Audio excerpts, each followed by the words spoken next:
The antique shop stood shrouded in perpetual twilight. Dust motes danced in the pale beams of sunlight filtering through the grimy windows. Musty odours of decay and forgotten things hung heavy in the air, a testament to the countless years and stories absorbed within the shop's walls. At the very back, nestled between a moth-eaten tapestry and a chipped porcelain doll, stood an ornate gilded mirror. Its silver surface, tarnished with age and neglect, held a strange allure. It glimmered faintly, as if beckoning whispering promises of forgotten beauty and untold secrets. But beneath the veneer of forgotten elegance lurked a sinister history, a darkness that whispered of trapped souls and insatiable hunger. The mirror had seen empires rise and fall.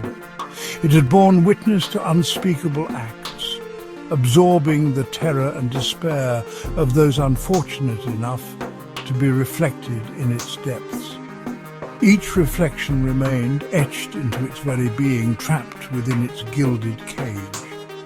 They whispered within the silver, their voices a chorus of pain and longing, forever seeking release from their glassy prison. The shopkeeper, a man with eyes as old as time itself, avoided its gaze. He knew the truth that lay dormant within its depths, the insatiable hunger that lurked beneath its tarnished beauty. Lucy, a young woman with a thirst for the unique and unusual, stepped across the threshold of the antique shop. She was drawn to the peculiar and the forgotten, her eyes sparkling with an adventurous spirit. Her gaze swept across the cluttered interior, finally landing on the ornate mirror in the back. A strange pull drew her towards it, a sense of inexplicable fascination. She moved closer, her fingers trailing along the cold, smooth surface of the glass. As her reflection flickered into existence, a shiver ran down her spine. The air around her grew heavy, thick with an almost tangible sense of dread. The feeling was fleeting, gone as quickly as it had come. She dismissed it as a trick of the light, her initial apprehension replaced by a growing fascination.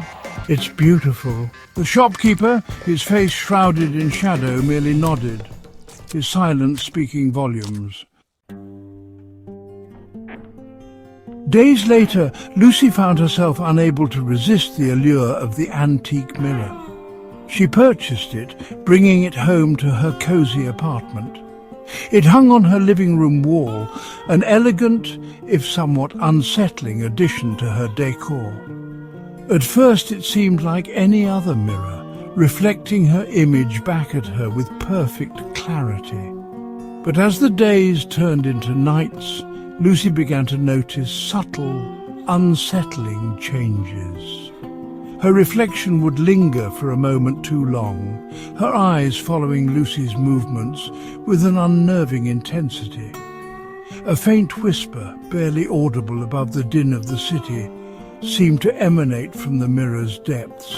It started subtly, a fleeting glimpse of movement at the edge of her vision, a whisper that could be mistaken for the howling wind. But as the days passed, the occurrences intensified, becoming more frequent, more difficult to ignore. A knot of unease tightened in Lucy's chest, a growing sense of dread that something was amiss. Driven by a need for answers, Lucy delved into the history of the antique mirror. She scoured old books and dusty archives, desperately searching for any information that could shed light on its strange behavior. Her search led her to forgotten legends, whispered tales of a mirror that served as a conduit between the mortal realm and the ethereal plane. She learned of its insatiable hunger, its desire to trap souls within its depths, adding them to its collection of lost reflections. The legend spoke of a ritual, a dark pact, made with an entity of immense power. The mirror, once a simple object of vanity, became a tool, a weapon, its reflective surface transformed into a gateway to entrap unsuspecting souls. Fear coiled in the pit of her stomach, cold and relentless. The legends, once dismissed as mere superstition, now held a chilling ring of truth. She had invited a predator into her home, a devourer of souls disguised as an object of beauty. The whispers grew louder, evolving into anguished voices echoing through her dreams. What is happening to me? The reflection began to move independently, mimicking Lucy's actions with chilling accuracy. This can't be real, can it? The reflection's eyes locked onto Lucy's with an unnerving intensity. Why won't it stop? One evening, a wave of dizziness washed over her. The reflection wavered before her eyes. No, this isn't happening. The reflection was no longer a mirror image. It was her, yet not her, twisted into a grotesque mockery. Welcome to your new reality, Lucy. Oh my God, what have you done? Lucy realized she was trapped, with no escape in sight. Somebody please help me. No one can hear you now. The reflection's sinister smile widened, sealing Lucy's fate. No, this can't be the end. But it was. The mirror had claimed another soul. Panic clawed at my throat, my heart pounding against my ribs like a trapped bird. I stumbled back from the mirror, desperate to put distance between myself and the terrifying being that had taken my place. But the reflection moved with a speed and agility that defied logic. It lunged towards the glass. Its long, slender fingers splayed against the surface. A high-pitched ringing filled her ears, the air growing thick and suffocating. I tried to scream, but no sound escaped my lips. The world around her dissolved into a blinding white light, the air crackling with unseen energy. Then, as quickly as it began, the light faded, the ringing in her ears replaced by a deafening silence. Lucy stared at the mirror, her breath shallow and ragged. The reflection staring back at her was once again her own. Relief washed over me, momentarily eclipsing the terror that threatened to consume me. But as she gazed at her reflection, a chilling realization dawned upon her. The eyes that stared back at her, wide and filled with a cold, calculating intelligence, were not her own.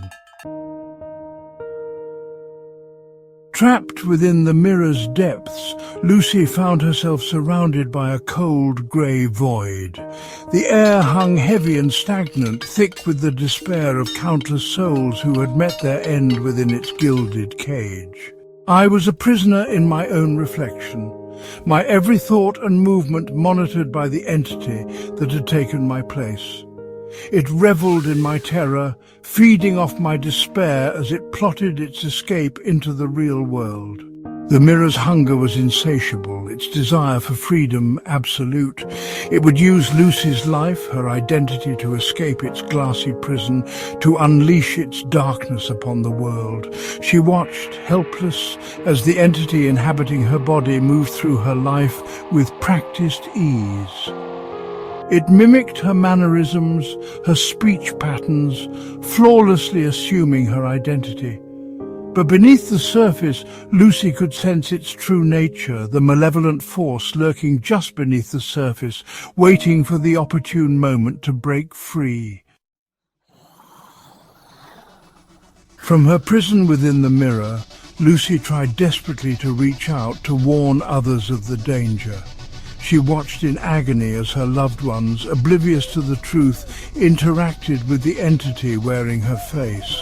Their touch, their words were like daggers to my soul, a constant reminder of all that had been stolen from me. I tried to communicate, to scream out a warning, but my voice was trapped, lost within the mirror's depths. My pleas for help went unanswered. my cries for justice echoing into the void. The mirror, she realized, was a prison of the cruelest kind. It allowed her to see, to hear, to experience the world, yet denied her any agency, any way to interact with it. She was a ghost in her own life, a spectator forced to watch as her existence was slowly erased, replaced by the monstrous entity that had stolen everything from her. Despair threatened to consume her, dragging her down into the abyss of forgotten souls. The entity, now fully inhabiting Lucy's life, continued the charade.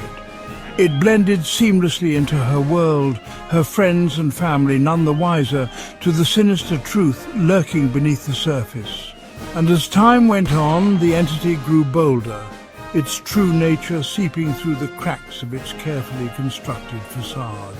The mirror, now hanging in Lucy's bedroom, stood as a silent testament to its dark victory. Its surface gleamed faintly, reflecting the entity's twisted smile of satisfaction. It was free. The cycle was complete, but it was far from over. The mirror, now a vessel overflowing with trapped souls, was ready to be passed on, to ensnare a new victim in its web of deceit.